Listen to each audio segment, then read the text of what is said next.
A CLT surgiu como uma necessidade constitucional após a criação da Justiça do Trabalho em 1939. O país passava por um momento de desenvolvimento, mudando a economia de agrária para industrial.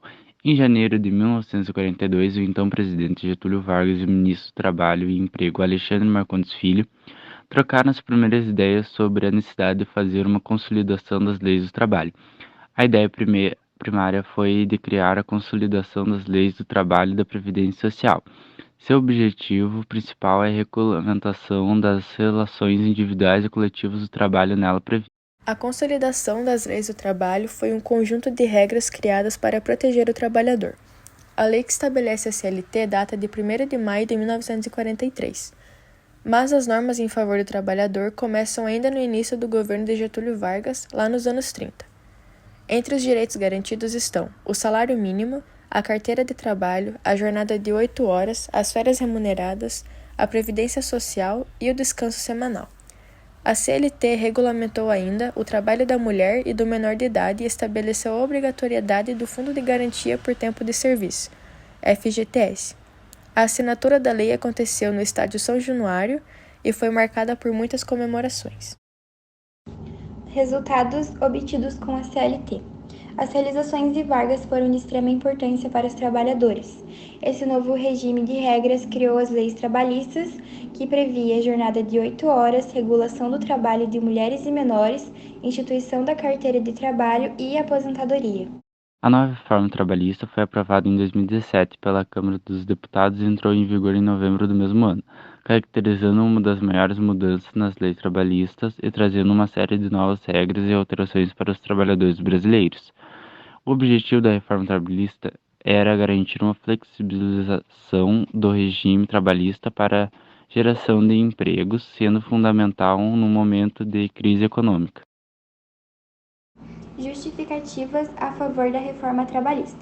O primeiro foi Antônio Carlos Vendrame. Ele é engenheiro de segurança do trabalho, perito judicial, professor com experiência nas áreas de segurança, saúde e meio ambiente e é diretor da Vendrame Construtores.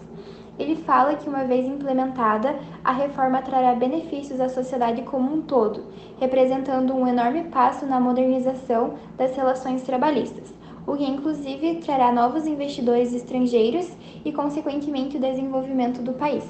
Essa opinião foi achada no site Migalhas. Outra pessoa a favor da reforma trabalhista foi Antônio Oliveira Santos. Ele é presidente da Confederação Nacional do Comércio de Bens, Serviços e Turismo. Ele fala que a nova lei contém numerosas normas que aperfeiçoarão as relações entre empregadores e trabalhadores, assim contribuindo para o desenvolvimento social e econômico do país. Essa opinião foi achada no site Jus Brasil. Agora, as pessoas contra a reforma trabalhista, nós temos Ângelo Costa. Ele é presidente da Associação Nacional dos Procuradores do Trabalho.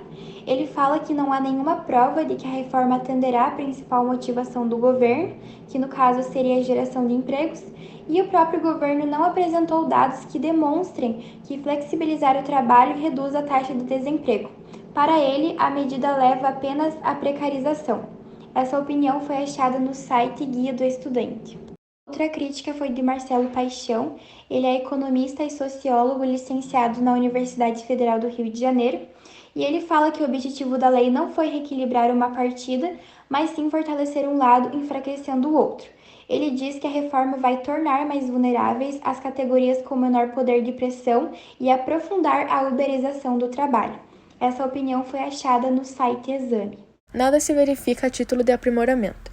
A média salarial do trabalhador da iniciativa privada continua muito baixa, não se põe em pauta a discussão sobre a redução da jornada, programas de participação nos lucros ainda são tímidos, negociações coletivas se resumem, no mais das vezes, a tratar sobre repasse inflacionário, e além de piorar as condições de trabalho, prejudicou também os trabalhadores e a própria situação econômica do país.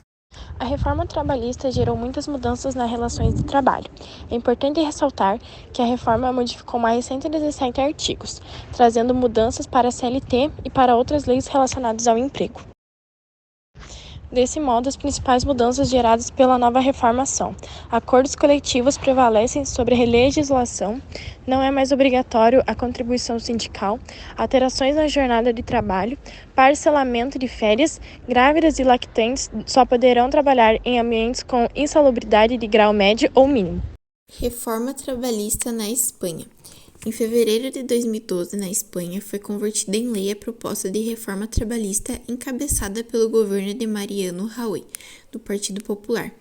Esse projeto se situa em um quadro maior de movimentos de flexibilização do mercado de trabalho, como no México, no Chile, na Argentina e destacadamente no Brasil, de modo que não pode ser considerado sui generis. Em síntese, a reforma visava a facilitação das demissões e das contratações em caráter parcial ou temporário. Dessa forma, foram reduzidas as obrigações legais das empresas que desligassem seus funcionários e foram simplificados os processos de admissão de novos empregos. A justificativa oficial era que, em um contexto de crise, essas mudanças permitiriam que a flexibilidade externa das empresas se tornasse flexibilidade interna, o que suavizaria seus efeitos negativos e possibilitaria uma recuperação mais célere. À primeira vista, os dados parecem indicar um quadro ambíguo: aumento concomitante da criação de empregos e da precarização das relações de trabalho. De fato, ao final de 2016, em comparação com o último trimestre de 2011, o número de ocupados cresceu 350 mil e o de assalariados foi ampliado em 250 mil. Assim, a taxa de desemprego caiu de um patamar de 24,8% para 18,5%. Por outro lado, avançou a contratação de funcionários temporários e de trabalhadores de meio período, fazendo com que o salário médio anual fosse a 800 euros menor do que o de 2011. Trabalhadores protestam contra a reforma trabalhista na Hungria. Trabalhadores húngaros protestam contra a flexibilização da lei trabalhista de seu país. O alvo dos protestos é o presidente Viktor Orbán. A nova lei ataca frontalmente direitos trabalhistas. O enfrentamento é principalmente no que tange às horas extras.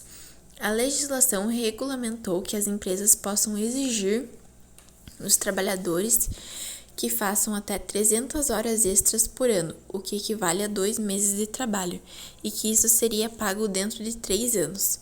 O governo enxerga a nova regra como satisfatória, permitindo e proporcionando aumento de renda aos trabalhadores em sintonia com a necessidade de mão de obra na indústria. Macron adota a polêmica reforma trabalhista na França apesar de protestos. O presidente francês Emmanuel Macron aprovou no dia 22 de setembro de 2017 uma polêmica reforma do mercado de trabalho, no primeiro grande desafio deste centrista que enfrenta grandes manifestações contra as novas leis. A reforma, que entrará em vigor nos próximos dias, será posteriormente submetida a um voto no parlamento, onde Macron conta com uma folgada maioria para transformá-la em lei. A reforma do Código Trabalhista para dar maior flexibilidade às empresas é uma das prioridades do jovem presidente de 39 anos, que espera reativar o emprego na França, onde o desemprego atinge 9,6% da população ativa. 4 anos da reforma trabalhista, promessas descumpridas e realidade.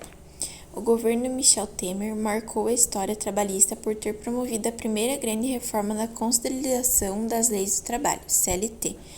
A reforma trabalhista alterou mais de 200 artigos do texto seletista e reacendeu os debates em direito e processo do trabalho.